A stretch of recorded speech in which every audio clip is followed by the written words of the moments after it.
Welcome to a special edition of Facing the Nation for May 10th, 2025. It is always my honor and privilege to have you joining this program as we have so many things to discuss. But before I proceed with our usual setting, I want to take this time to express my condolences to the family and friends and comrades of Miss Amna Ali, who is a former General Secretary of the People's National Congress Reform and a former Minister of Government parliamentarian, someone who has given much of her time and life to the people of this country in different forms and in different positions in this country. So I want to extend my condolences to her immediate family, friends, and loved ones. Okay, so today's program, as you would have noticed, we are going to be talking about the police, the government, and what has been happening during what I will describe as the trying times we are currently facing. And as I usually start the program by saying, now it's time for you to call up a neighbor, call up a friend, let them know that Facing the Nation is on. Share the platform, share it. You can find us, of course, on the APNU AFC page on Facebook, the People's National Congress Reform page on Facebook, APNU on the YouTube channel. Just share the live as we have a serious discussion to put in here today. And my guest being no stranger to this platform, no stranger to this program. And it is always a privilege to hear him break things down and, bring the necessary clarity that we need in this situation. My guest today is none other than Mr. Paul Slow, retired Assistant Commissioner, Chairman of the Police Service Commission, host of Outspoken, and someone that is no stranger to the Guyanese people, and no stranger to many of us who have been following all the things that are currently happening in our country. Mr. Paul Slow. Good afternoon, Ms. Haynes. Good afternoon, and to your viewers, listeners. I want to, in the beginning, join you in expressing condolences to the relatives, friends, associates of the late Amna Ali. I was saddened this morning when I learned of her passing. So it's good to be on the program with you this afternoon. All right. As when we start our conversation, there is so much happening, and we have this limited time to break down the things that we want to talk about. So I want to go straight off the bat. What we are looking at, and the major thing that has been in the homes of all Guyanese, whether home or abroad, and generally a lot of people looking in on the country, the situation which surround the murder, homicide, disappearance, and of Adriana Young, which has become something that we're currently still going through as a nation. And, we're looking for the answers, we're looking for an outcome, we're looking for answer, and to see justice is served in this situation. I know you would have on your program, and of course, you were on Nation Watch as well Sunday, and you talked a lot about some of the procedures that should have been taken when this young lady was reported missing on the day. And I want us to start a little with that and, to come to a lot of the new things that have unfolded since that program as well, and the things that we can talk about. But one of the things that I want us to start with, we know Adriana was reported missing by her relatives. We know that a search was conducted at the moment at the pool, in the environs. And the family went further to do a little bit of their own investigation, where they were able to view footage from a home across the road from the hotel. And it was that caused them to believe that Adriana never left the hotel and she was in there. That, of course, was reported to the police. Let's talk about what should happen after that kind of information is provided to the police. This young lady reported missing around 1:30, 2 o'clock. You went there, the people said they searched the pool, they did whatever, and the relatives say to you, we have seen footage. She did not leave this premises.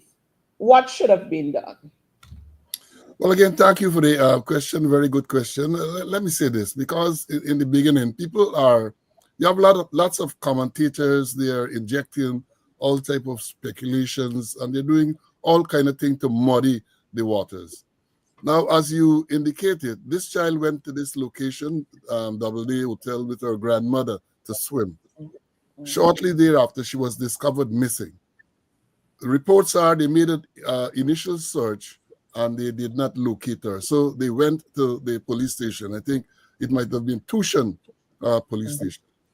Now, let me say this off the bat, because some people, including the police, they want us to believe that there's a protocol where when a report is made of a person who is missing, 24 hours should elapse before you take any serious action. And I have said on previous programs, and I'm repeating here for the education of our viewers, this report was not the normal missing person report. A normal missing person report, someone will go to the station and say John Jones or Mary Smith is missing. Questions are going to be asked. When last you seen them? I didn't even describe. Well, they left home to go to work. They never came back. They left to go to the market and they never came back. We don't know where they are. That's typically a normal missing person report. This report was not a typical missing person report.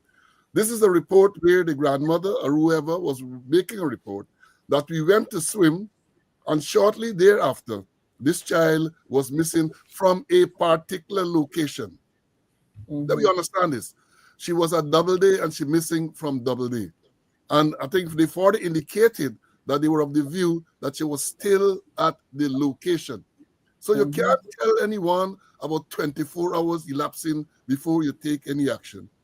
Proper police action would have dictated that an occurrence, what we call an occurrence, a record would have been made of this missing person report, right?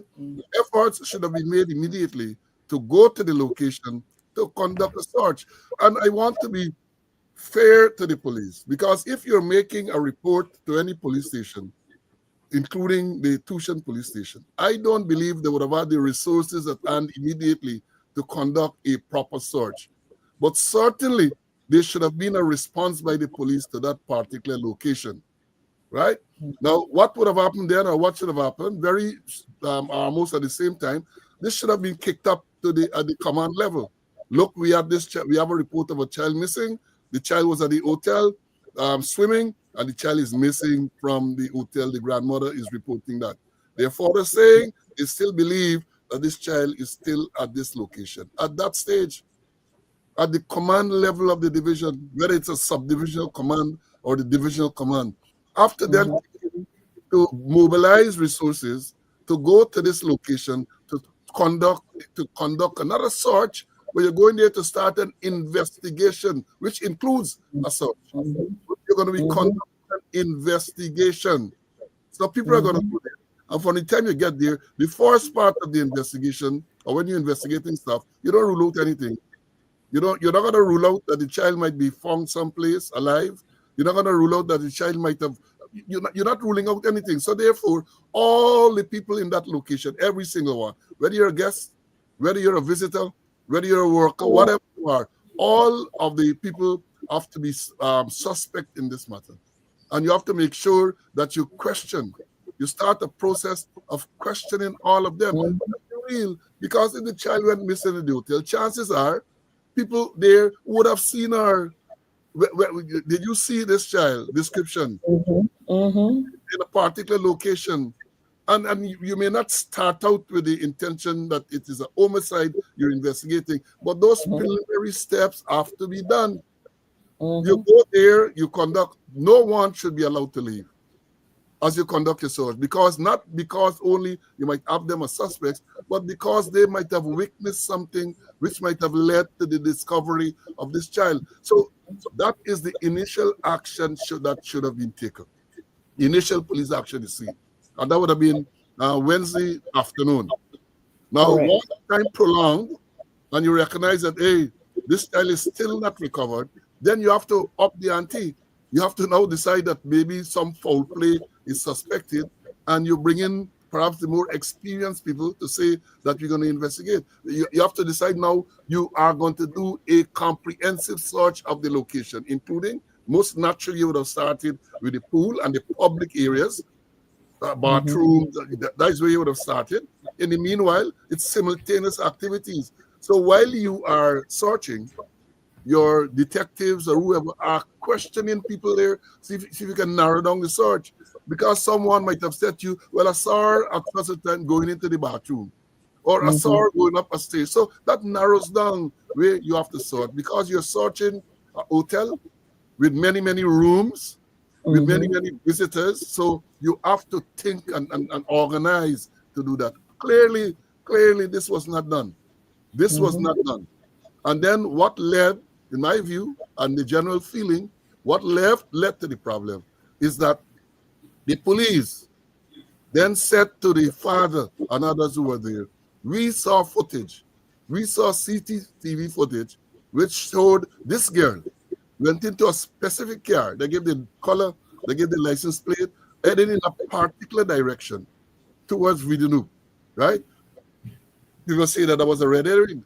Where did they get this information? Later on, they said that, well, it was misinformation from the command center and all that. But even at that time, the family Mhm. was saying, look, they have a camera, a neighbor's camera, that showed this child entering the facility, and the child never left the facility.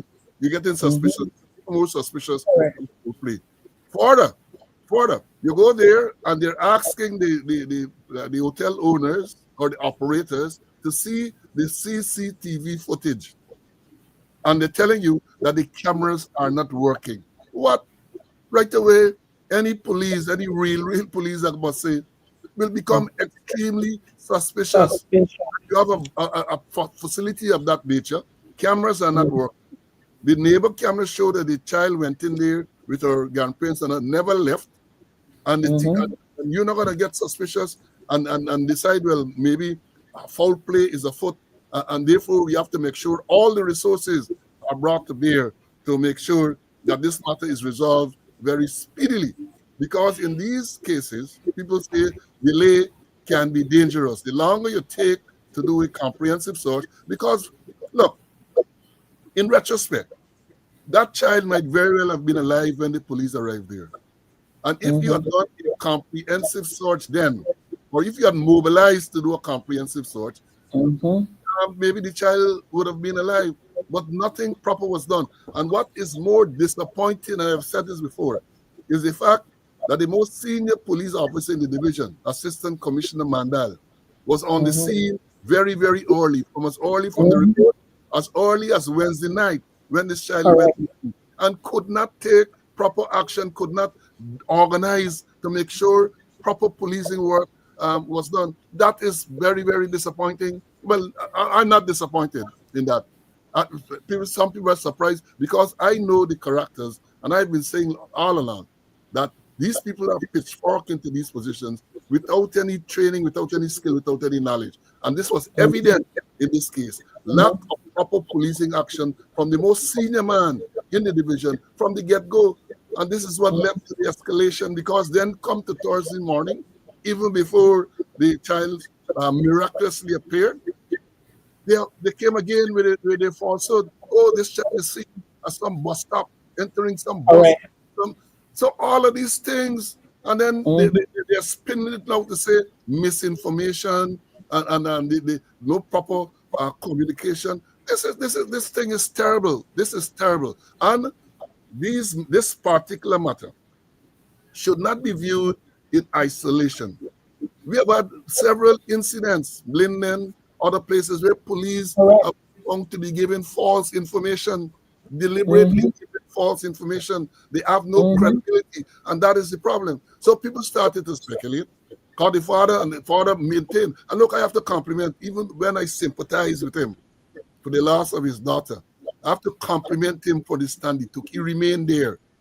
He Mhm. remained there because he was convinced that his child was in that hotel. He and others remained there, even when the police were trying to persuade them To leave. to leave. They decided Mhm. no, they are not going to leave. And let me say this.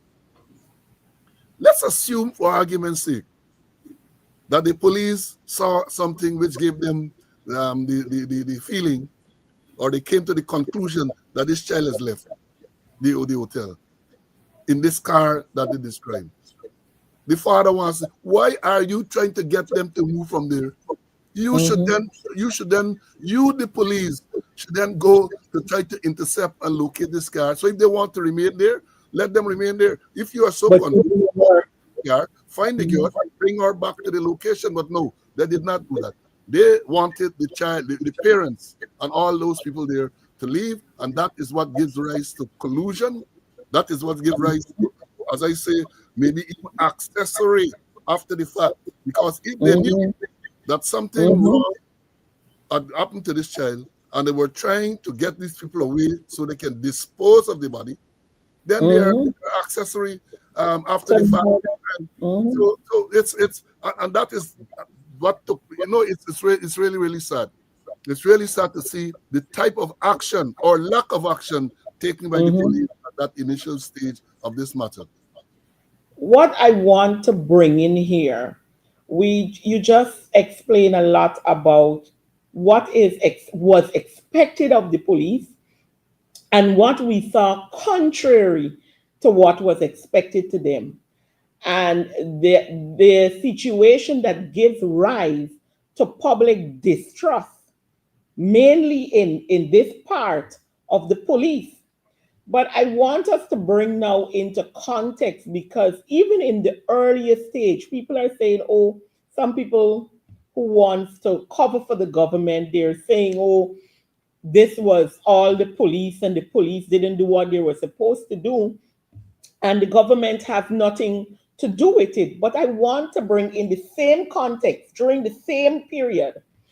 On the morning after, which was the Thursday morning, long before the body was discovered, we had a minister of government who appeared on scene, and she shared with us that she was in contact with the Minister of Home Affairs, and that she had officers on ground since the day before.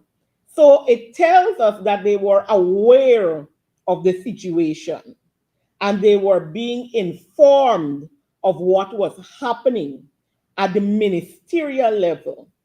And it was only on that morning she came to say that she is now requesting sniffer dogs or the dogs from the, I believe it may be the K9 unit, you can correct me if I'm wrong, to come in because they knew they had the clothing of the young lady there. All her clothes that she came with was left there at the pool, and they could have now used that to maybe make a search.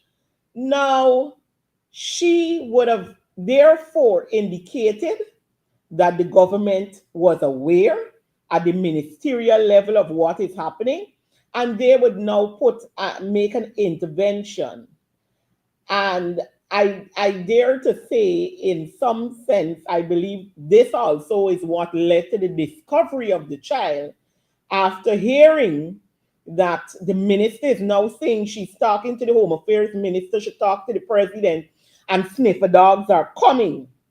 But let's talk about what then if the minister and government officials at that level had information of this situation since the night before, as she would have stated on live TV to the population and the persons out there, while you still had riot gear police out there. Where did the government in this context err? Well, let me say this. Thanks to the question and the summary that you gave. And the first, I want to start by asking a question. What was the minister doing there? Right? And they're the ones who want to tell you about this matter being politicized. Right? Again, I say this is a police matter. A police matter. And one would have expected the police commander with the rank of assistant commissioner, the third most senior rank in the police force, should have been able to take command and control of that situation. He did not. So the minister turned up. Once a minister of government turned up, the thing becomes politicized. So despite what they are now trying to say, they are the ones who went down on the scene very early. So it can be argued that they are the ones who sought to politicize this issue. So here it is now, the minister is there, and the minister is telling people how she spoke to the Minister of Home Affairs and what the ministers have to do with that. The person who should take command would be the commissioner of police, the crime chief, and all those persons. And if they want assistance from government, which should not be in the first place, then they have to escalate it. But not the minister telling people that, oh, I've spoken to the Minister of Home Affairs, my colleague minister, and they are going to send tracker dogs and all of that. It's not the work of the minister. That is not the work of the minister. That should have been the work of, in the first instance, the divisional commander and the officers in the division. That's the type of, I was speaking earlier, when I said earlier that the necessary resources might not have been available in the division. No division can have all the resources. But if you have proper command, then you escalate and you get resources from elsewhere.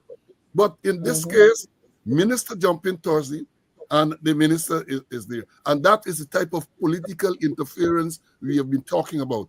That is the type of thing that leads to all kind of chaos and confusion, because they are intervening when they ought not to intervene. I don't care what they say. Proper policing and proper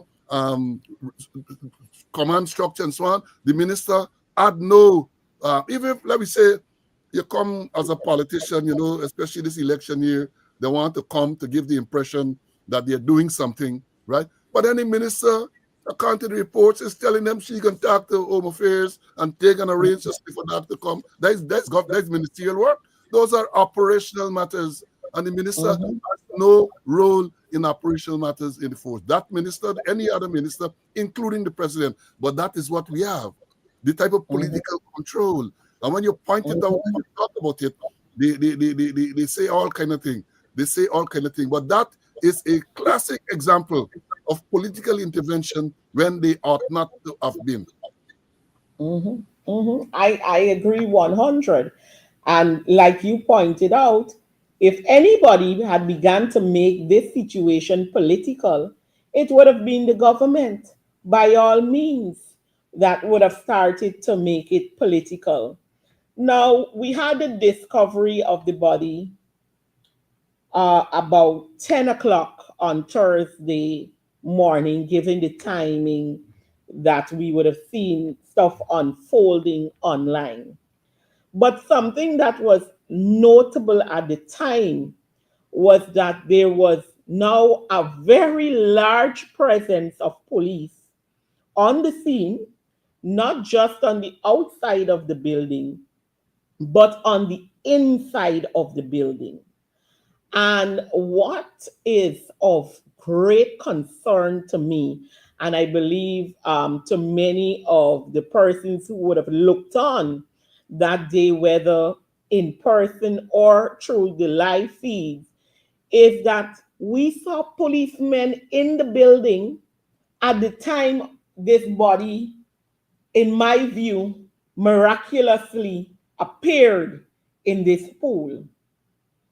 And we have not heard from the police anybody being held altogether. And I'm not even going to talk as yet about, we talking about the owners being held, the workers being called in for questioning, but police officers on scene during the time, where did they take a statement from them how this body, they just saw it in the pool, what happened, what was happening around the area at the time? Would that be something that you believe in proper policing should be done Well, to that question is those critical. officers? That is critical. You went there on Wednesday night, Wednesday the 23rd of April. Maybe you're dealing with a missing person. Um, Maybe you suspect foul play, but there's no confirmation of foul play at that stage. As I've indicated, proper policing would have dictated that you put certain measures in place. That place should have been cordoned from the very night. Proper police presence to ensure no one leaves, and you start your investigation to make sure you get names and statements from all the persons who are there, right? That wasn't done. The morning, as you rightly pointed out, lots of policemen on the ground. They're just milling around, milling around. Commander on two phones, confused, apparently don't know which one to answer. The evidence is there, milling around. No attempt to establish a cordon. No attempt to say, well, look, you can't come beyond this point, even though at some stage they had lots of people. I saw an old busload of people in Keiki arriving there sometime during the course of the morning. I'm not sure if Mm-hmm. it's before the body was found or after. A whole busload of people in Keiki clothes. And then let's move forward to when some alarm was made that his body was found in the pool. No attempt even at that stage to make sure, and the father jumped into the pool and removed the child. You can't blame the father, even though that might not have been the correct action, because he would have wanted photographs taken and all of that. Because at that stage, it was obvious that the child was dead. But the father, you can't blame him. He went in there, he saw his daughter floating, he pulled her out. Now at that stage, the police have to ensure that that area is properly cordoned off, where she is lying at the side of the pool. No one should be there to contaminate that. And you go, the body should never have been removed from that location until it was properly photographed, until you call a doctor or somebody to come, preferably the pathologist, to come to do some initial examination. Look, I have been a police commander for years. I commanded the same division, used to be the division then. I commanded Georgetown, the largest division they have by population. I commanded Berbice, East and West Berbice at the time. And I have other command. I remember once, it was a Saturday morning too. We got a report that a man was missing. He came back from Canada or somewhere. I can't remember when. He came on holiday. He was seen at a place in Main Street, at a hotel in Main Street with a bar below, having some drinks and so on in company with people. Then we got evidence that he left on his way, boarded some public transportation to go home. And there was a suspicion that foul play might have been involved, right? Then it rained heavily. I remember that time it rained heavily. An alarm was raised that he was seen in a canal just east of the police station there at Lenora, right? Saturday morning. We went out there. I, as commander, went there. The crime chief at the time, we came because I alerted. What we do is secure the body. We kept the body there. The reason why the body was seen because it was a shallow trench, and you can see the body. The water was then flowing out, so we had to secure the body. We sent for Dr. Leslie Mutu, who was a pathologist, and the photographers. We took the photographs there, and then Mutu came. Mutu did a preliminary examination at the site where the body was found. That is how it is done. And then after, we summoned the funeral parlor to come to take the body and for a postmortem examination to be done at some time, right? I think that was arranged on Monday. When the postmortem examination was done, it was discovered that the man died from drowning. So when we pieced the pieces together, he came, he wasn't too certain about the place. He came off, drunk, in a drunken state, he fell overboard. And he drunk. But the point I'm making, the body ought to remain there. Because for example, you're hearing now about cottonwool in the nostril. Now, photographs, the people who were investigating would have taken photographs of the body there and then. And if cottonwool was seen, they would have certainly taken a close-up and all of that. But nothing was done. That place was never preserved. People walking up the step at the hotel, and it is now alleged that maybe they're the ones who started the fire. All because of the failing of the police, and they cannot escape that. Even they themselves had admitted. I think the Prime Minister the other day talked about missteps. There are no missteps. There are no missteps. It's many of the things. It's clear dereliction. They have no question for that. Because as I said, I'm going to give them the benefit of the doubt in the initial report Wednesday afternoon. But they have enough time by Thursday morning to make sure that they put systems in place, right, to keep that area secured. I saw Thursday morning 2 Caucasian men with suitcases trying to leave the premises. And it's just people, the civilian, they're going to call them protesters, they're going to call them terrorists, they're going to call them whatever they want to call them. It's those persons out there have to say, look, y'all are leaving. You're not leaving until this child is found, because they too would have been suspects. Police are doing that. I saw a vehicle trying. Same thing. The people stopped the vehicle from leaving. That should have been basic policing work. Nothing. No one should leave. Right. This has to be considered now an active crime scene, and no one should be allowed to leave. Records. By then, that time, people should have been there taking statements from every single person who was there. They all should have been held as suspects, because you can't rule out. That is not the way you investigate. You investigate through a process of elimination.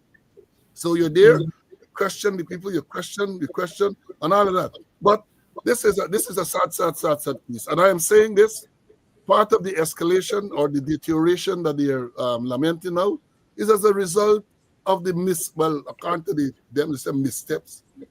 Is according to the incompetence of the police.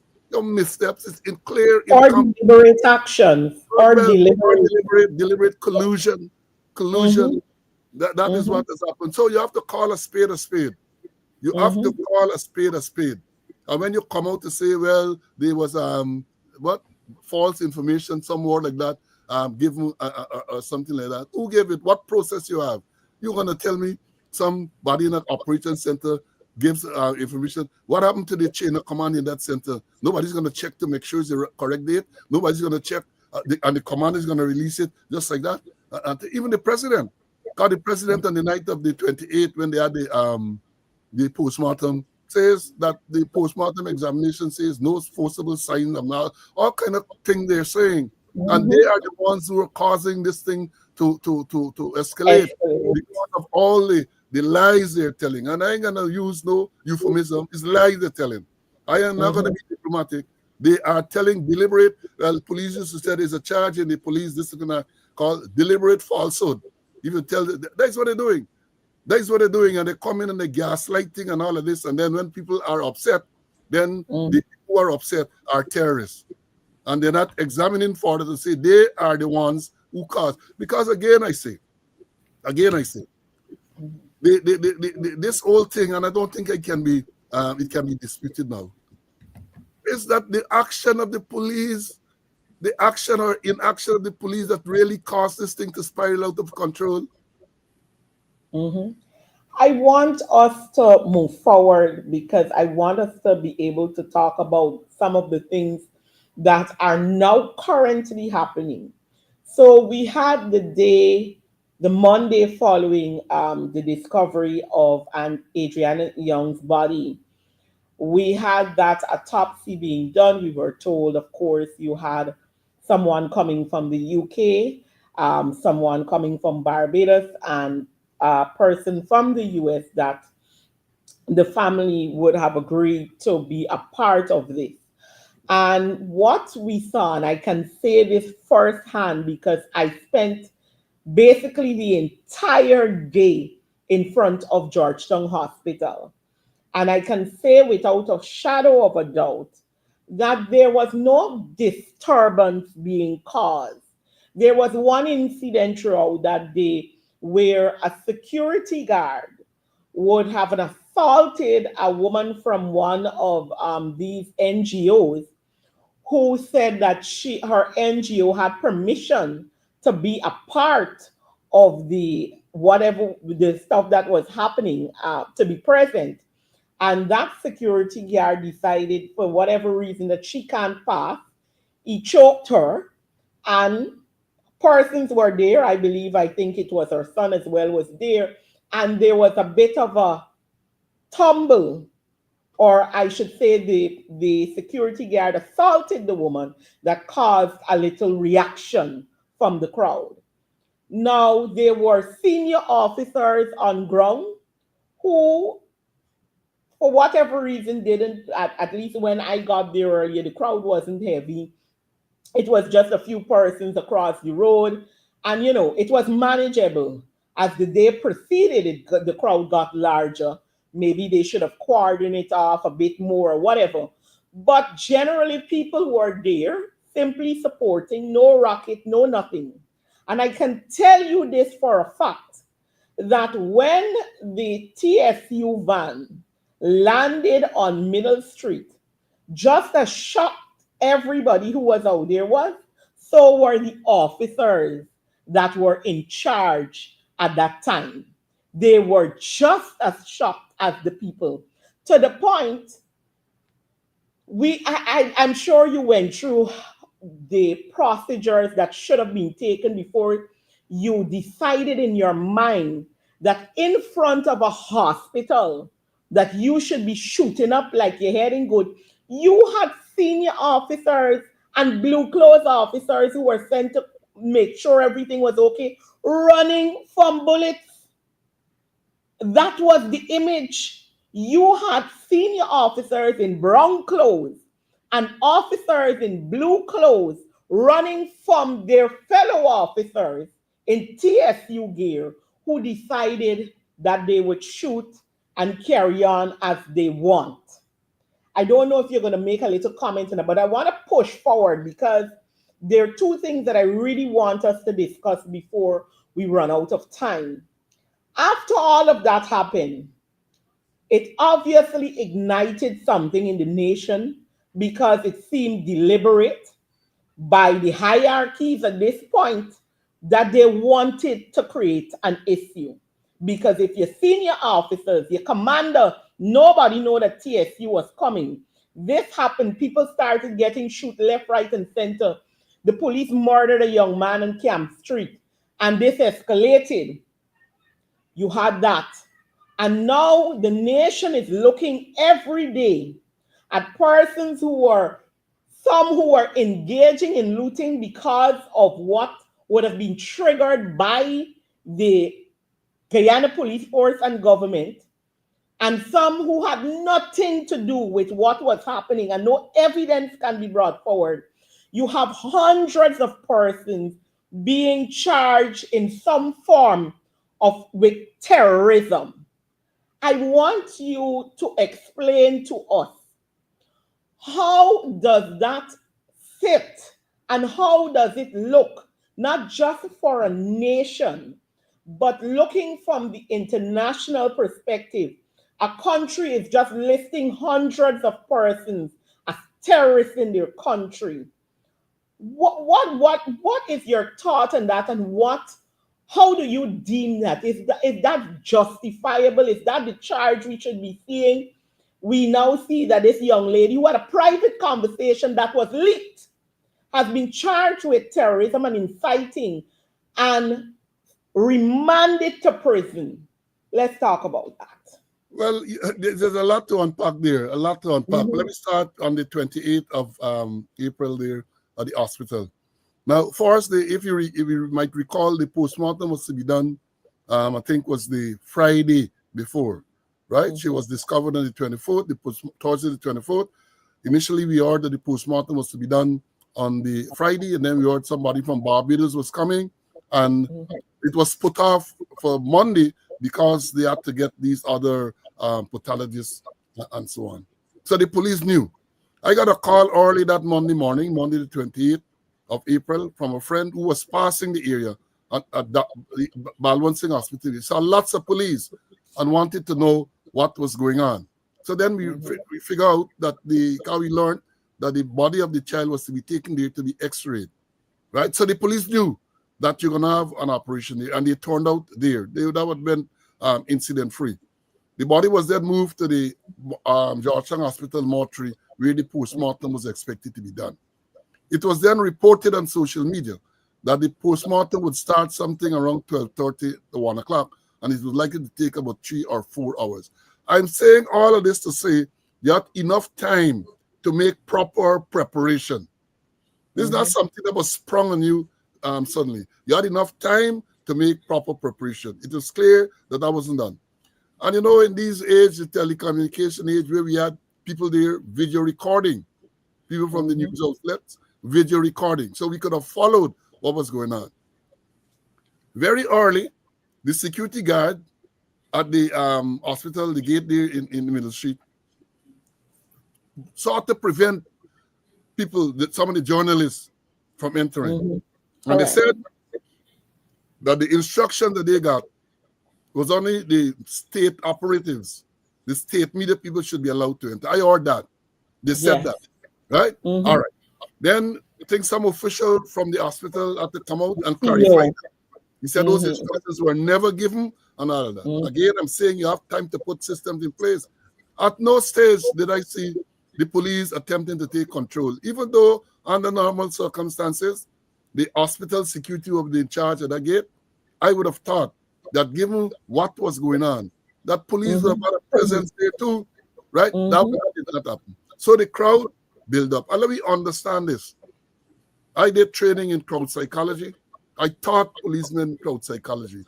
And crowd psychology will normally tell you how a crowd builds up. Huh? You get people who are have a concern, who are interested, the family and all those people. Then you're gonna have curious onlookers. In Ghana, we say them people who fast. They pass in there, they see a crowd, they stop, right? Mm-hmm. And crowd psychology would have informed them that when you wanted to get to, if you wanted to remove those people, if you're gonna warn them and tell them, say, look, you have to remove those curious onlookers would go away because they don't want any trouble. They just pass and they see a line or see a crowd and they just stop to gossip and all of that. None of that was done. And therefore the compound became filled with curious onlookers. Most of them were curious. As you said, people who fast, they just about there again, no business there, but they have nothing to do. And they decide, well, hey, I can there. You want here, they want to be there to say they've been there. That is the story.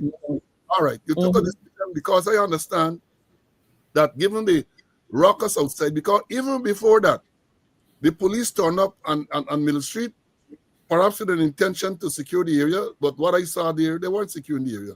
They stand across the road, people were allowed to pass freely, even the Mm-hmm. journalists telling them, well, why are you allowing people to pass? They never took control of the area. I would have Mm-hmm. thought that you would have put a block by East Street.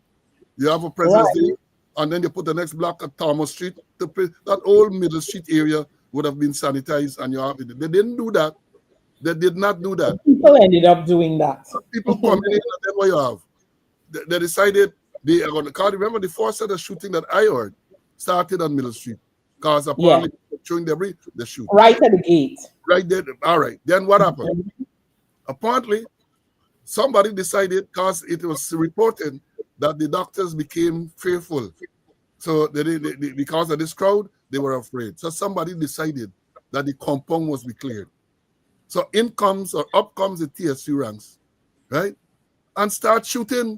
And as you rightly pointed out, policemen who were there messaged me to say, look what's going on, I got to run for my life because I'm here and this TSU people turn up. Another section of the force turns up and without any warning, they just start to shoot while like that, right? All these things are totally against protocol. They start to shoot while. Now, I would have thought that and in shooting while and indiscriminately, without regards for patients, without regards for people who might be going there to get treatment, because all those folks could not have been people who had no legitimate business there. So they start to shoot while they start to shoot. And again, escalating the whole situation, because even when it comes to using, whether it's pellets, whether it's rubber bullets, there is a protocol. And what I saw there was totally against the protocol, just while shooting. And as you rightly pointed out, it would appear as though they had a very senior officer at the hospital there. But he was unaware of what is going on. Unaware. And my training is that in a situation that you have a senior man on the ground, all right, something is going on there. Somebody gonna relate to him. What is going on? Do you need assistance to clear these people as well? Apparently, that was not done. Somebody far removed from the scene decide that these people is a lot of incompetence. And let me say this before I not forget. The man in charge of the force, the commissioner of police, that they share all the blame, despite what they say. Despite what they say, he is in charge of the force. He was expected to give instructions, proper instructions, and to take command of the entire situation. It is evident that that was not done. And if that had been done, this chaos that ensued might have been prevented. Might have been prevented. It's a lot of incompetence. And let me say this. Or deliberate doing. I will I have been continue to pointing add out that. this a long time. I've been pointing out this a long time. I have the program, as you see the background there, speaking out, exposing corruption, incompetence, with along my colleague, Mr. Conway, as retired assistant commissioner of police. We have been pointing this out. You have people in position, including the position of the commissioner of police, who are not qualified, are not competent to be in these positions. But let me warn, is that what we saw there at West Demerara is Bank Essequibo in Region 3, with the failure of the police, what we saw there on Monday with all this craziness and so on, right? Given the command structure and some of these people you have in positions, if things are to erupt in other areas, you're going to get similar issues because you have a lot of inexperienced people. They pitchfork them into commander position. Look what happened at Linden. We had, and this is one of the sad things too. Just about 2 weeks before, you had the killing at Linden. You had 2 people get killed and so on. Wait, you're not going to use that as to train to say how things should be done. And nothing, and they have them there. I know that, especially in the election year, a lot of crowd, what they call it, public order training is done. Public order, where policemen are trained how to deal with public order issues. We have cases where you train jointly with the army, right? Where they call the box drill to make sure that we understand how to operate in situations such as we had last Monday. So it would appear that no training is done. Nobody is giving consideration to that. And I suspect that the reason why no training is done and proper consideration is not given to that is because of the political interference we're talking about. It's because of the political interference. The politicians have their hands in everything. And then when things go south, they try to walk back. Because even with the release of the postmortem report on the night of the 28th of April, who was the first person to tell us about the findings? The president. How the president getting involved with that? With no professionals by his No, side. he had the minister of health there, but I am saying that even with that, and then I tell you, referring to the police, guys, if you're gonna give a release and you're gonna be commissioner of police, they're telling you that the preliminary report is with the commissioner of police, but yet still they are the ones who commenting on it and not the commissioner of police. But even going back there, because And this too, how the thing wasn't properly managed, because they ought to have anticipated that when the result is given, people are going to become emotional. And therefore, Mhm. an arrangement ought to have been made for the pathologists to face the media to answer questions. Correct. Because what happened? The father, I think, or someone came and said, well, let's say drowned him. And No people result. just assumed Mhm. that, look, drunk didn't mean that she died in the pool. But if you had an opportunity to interface with the professionals, they might have been able to explain, well, that is the cause of death, but we don't know where she drowned, and we have to do that. May have assuaged some of the anxiety. But no, Mhm. then the president tonight telling you no sign of sexual assault and no forcible drowning, Post it all this down stuff. in. And they are the ones who politicize this thing. Why is the president making such a report with a lot of falsehood inside? Because even my understanding is, even now that they have reluctantly and belatedly released the preliminary PM report, it doesn't mention anything about whether it was forcible drowning or not. Correct. But Correct. the president said so. The Mhm. president said so. And then yesterday, Thursday, the vice president telling you about people politicizing the issue.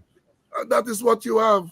And in all of this, lest we forget, in all of this, the commissioner of police, Clifton Ikin, the crime chief, Wendell Blanham, they have been silent.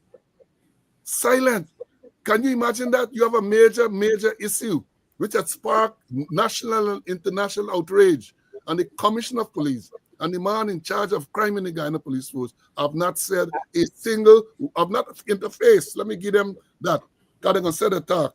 They have not started, they have not seen it fit to have a press conference to answer questions. And that is what leads to even more suspicion. So when they decided that they're going to have a meeting with the lawyers representing the interests of the family, according to what is reported by the lawyer who represents the lead lawyer, Commissioner couldn't answer any question.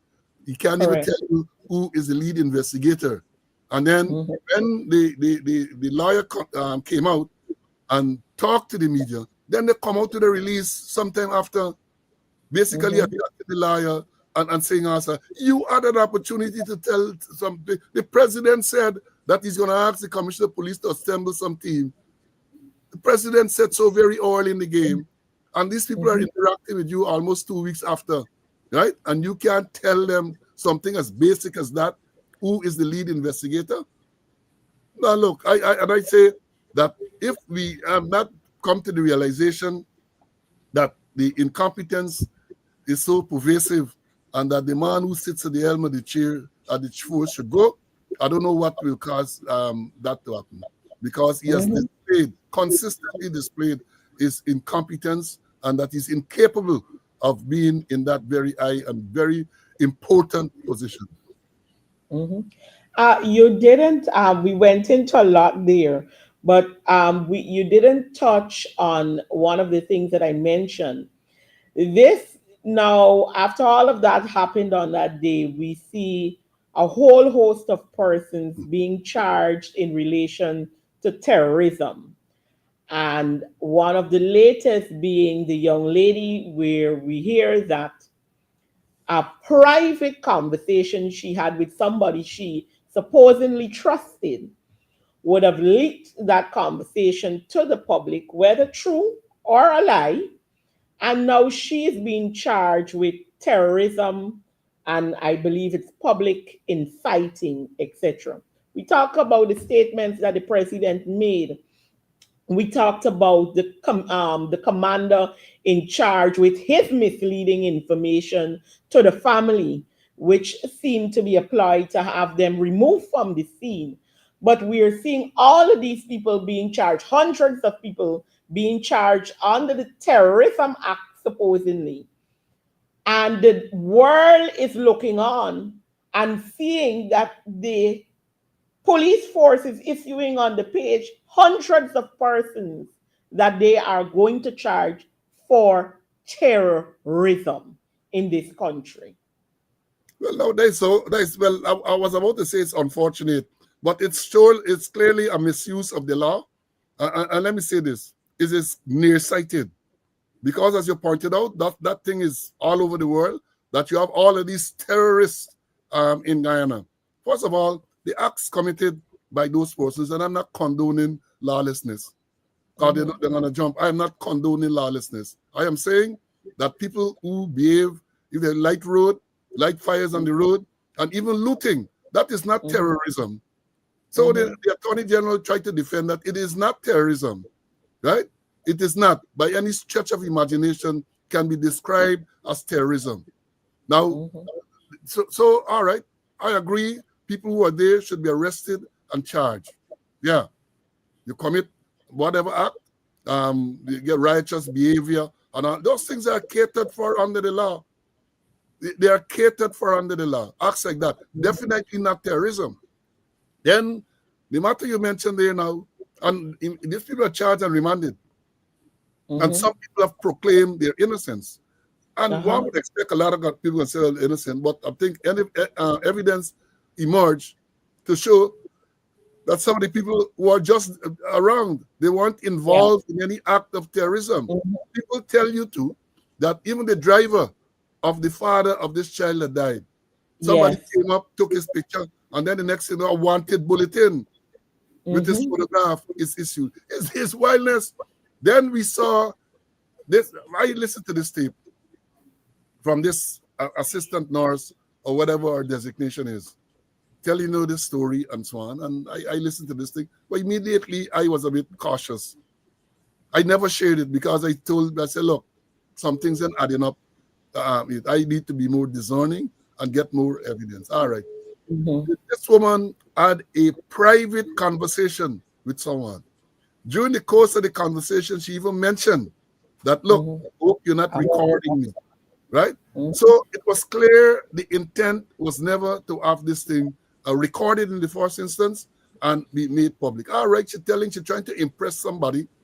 I guess the person with whom she was having the conversation. She's trying to impress them. Now, how that amounts to inciting terrorism. Correct. She said she was there and she saw things and she said things which it would appear that she did not see. How is it that is inciting terrorism? I don't know. And you know the sad thing about this? That woman passed through court yesterday. She's remanded. Remanded. The first issue I had with the whole matter was the fact that a wanted bulletin was issued for her. And I'm saying, I'm sure she works at the ministry. They must have the address. They must have other information. They got a telephone contact. It would appear that no one attempted to contact her and say, well, we want you at the station, come, let me ask you a few questions. Wanted bulletin, which has been terribly misused. And only certain type of people they issue wanted bulletin for. Only certain type, check the records, you're going to see wanted bulletin. All right, the lady turns herself in. And to face a charge of inciting terrorism, that is what you have, right? At no stage, what are the elements? I explained in my program, in order to commit a crime, there must be two elements. You have to have the guilty act, and you have to have the guilty mind, the state of mind. They call it the actus reus, and they call it the mens rea. The act was there, yes, she said something, but she said something in private. In private. And then the person to whom she spoke apparently released this thing in public. So how is she to be blamed? How is she to be blamed? How is it that she is inciting terrorism? The only body she can say that she may have incited is the person to whom she spoke. Correct. Because that's the only body she spoke with. But you see, That's not the public. a lot of gaslighting. So that is why we try to come on speaking out and explain these things to the members of the public. She was wrong to tell a lie. But if you're going to charge someone with inciting terrorism for telling a lie, then the vice president got to face the court every week.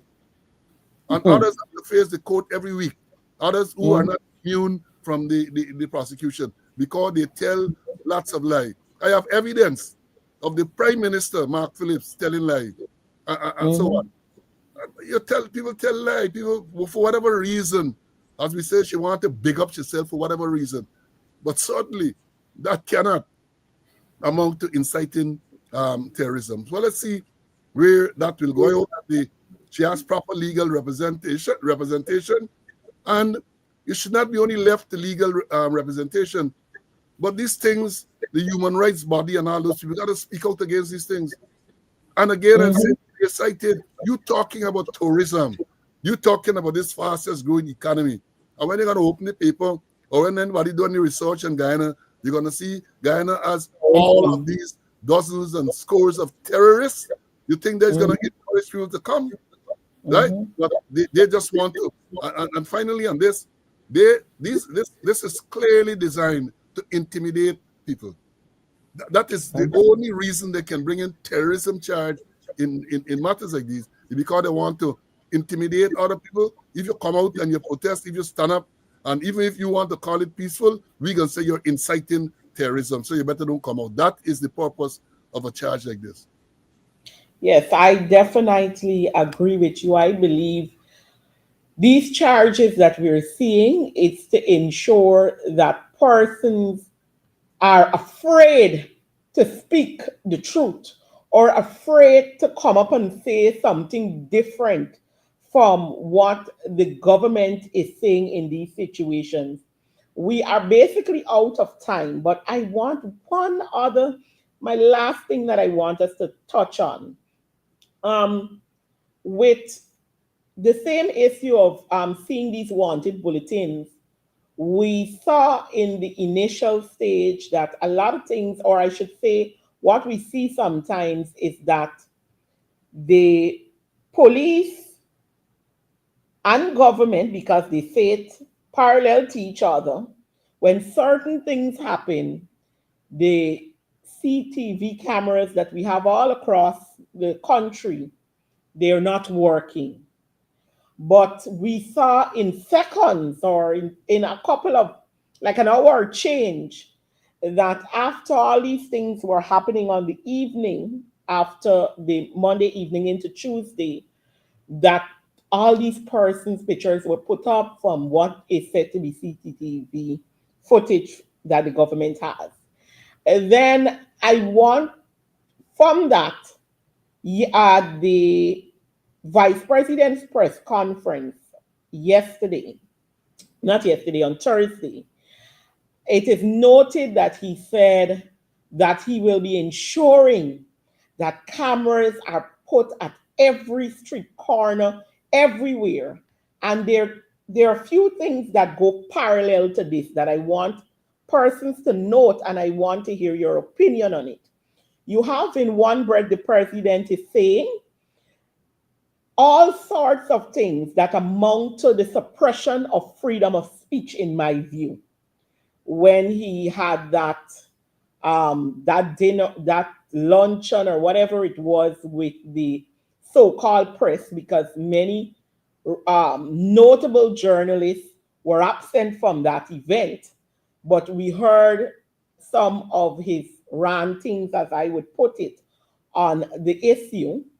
That, with the VP now saying what they will do with cameras, and what we saw them using the cameras to do with all of these terrorist charge, and understanding the capability of the cameras that are around the town, I beg to wonder or ask the question, are we arriving at a point where this may be seen as an excess in surveillance by the government, and especially a government who seems to only use these cameras at certain times, as we are now in an election year? What is your thought on that? Well, as they say, George Orwell, Big Brother. It's Big Brother. They're gonna watch you everywhere you go, and then they're gonna be selective, very, very selective in terms of one, where those cameras are put, and one, the type of images they garner from the camera. But I believe in many cases, and this is where the human rights people again should come in, might very well be cases of invasion of privacy, right? It Mm, might very well be a case where, and these things have to be taken perhaps to the international community. Nothing wrong, I would think, in getting speed cameras and all of these type of things. Yeah, speed cameras operate in other jurisdictions, but then they have proper rules governing these things. But in Guyana, where the politicians are involved in almost everything, one can very well see these cameras being used to attack and to go after people who are perceived to be anti-government. That is the mhm, worrying thing. So you talk about freedom of assembly, freedom of movement, freedom of speech. Next thing you know, they got thing picking up your conversation and all this type of thing. It is very, very worrying. Very, very worrying. Because it's not a case where you're operating in a system where you have proper checks and balances. Those things don't exist. Checks and balances in Guyana, the way it ought to be, don't exist. There's a blurring of lines between the politicians, between the law enforcement agencies, between the people who, the lawmakers. There's a blurring. And therefore, in that context, it is very worrying when you hear they're boasting. I heard the Prime Minister boasted about safe city. We have safe city cameras and all this everything. They got cameras, and when some people commit crime, they can't see anything. They're working. Like, for example, we talk about the hotel where this girl disappeared. Cameras are there. They're not working. And then the cameras that they added the regional division office, because what they are saying, they are saying, because of lack of proper checks and balances, they claim that the wrong image was released to the public about this red and black car. So it is a worrying thing. And I think those who are looking into human rights and all of those things should deal with it, should make their voices heard early about the potential to invade privacy and to violate people's constitutional rights. Thank you so much, Mr. Paul Slow. It is always a privilege to have you on this program.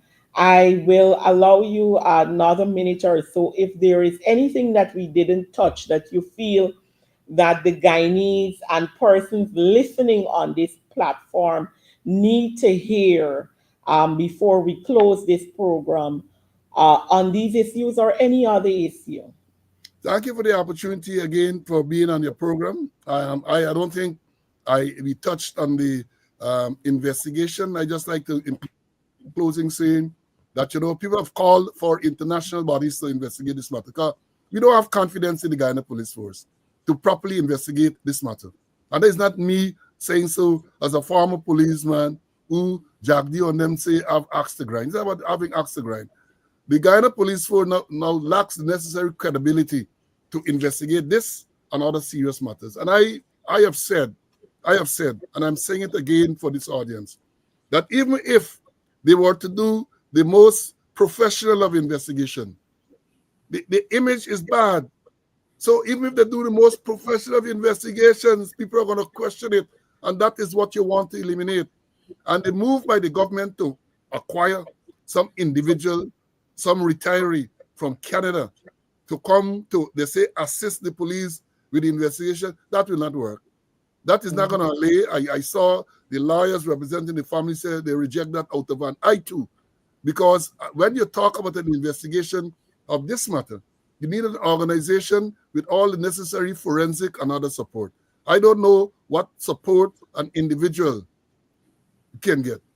And I want to leave by saying, social media, Google, and these things are a fantastic thing because they put out that this man had such a stellar service and how much more than that sort of thing.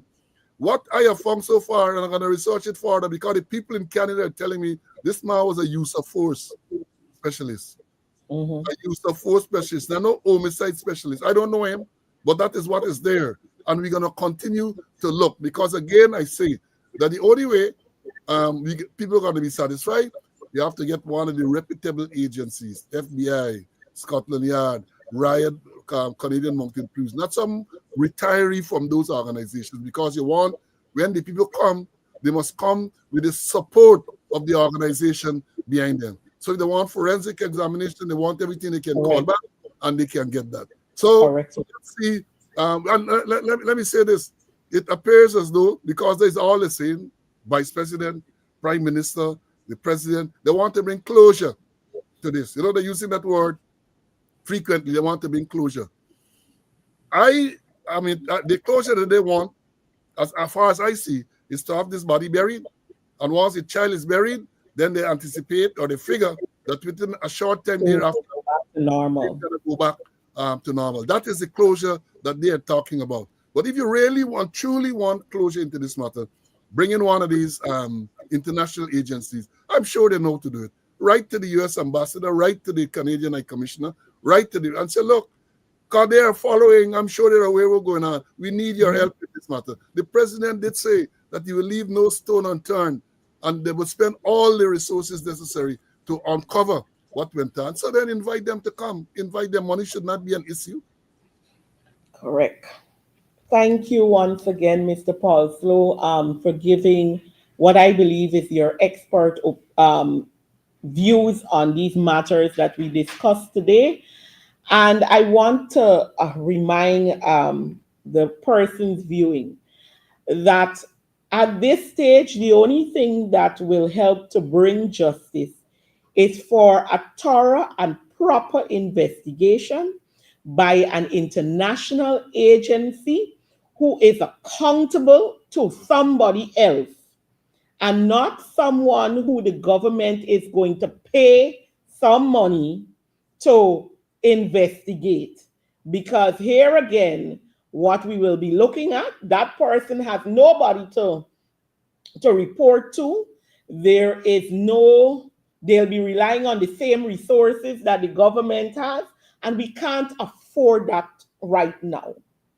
We are saying that this case cannot go down the way the Henry boys, the Harris things, the boys from Linden, Peter, and aka Dan, I don't remember, Mr. Fudgeney, and so many other, but Mr. Boston, Mr. Bacchus. We can call names for probably hours on this show to talk about all of the persons that this government at some point promised justice. And to this day, they have not seen that justice. We are saying, as citizens, as persons looking on from near and far, that Adriana Young must get justice. And whatever it takes to ensure that she gets justice, this government must do. And if it means writing the US, if it means writing the UK, if it means writing the Canadian government, they are free to do so. And let them do so and show that they are really concerned about this matter coming to an end with the truth and not with cover ups and lies that we can see plainly in our face. We will continue to keep you informed on this matter. We will continue to call for the justice of Adriana Young, for her family, for this nation, and for every other person who has lost their life, for every other person whose blood was lost in this country and it's crying out right now for justice. And as we push forward with that, I am calling on all my viewers again. Whenever the next election is called, we have a responsibility to this nation, to our children and their children, and the future of this country to ensure that we have a government that is for the people, that will put the people first, and ensure that in any form and any situation that ever arises like this or even smaller, that justice is served. So I want to end by saying, if Guyana is to get better, if Guyana is to grow, the PPP must go. I want to thank you for joining Facing the Nation today. Do have a great afternoon.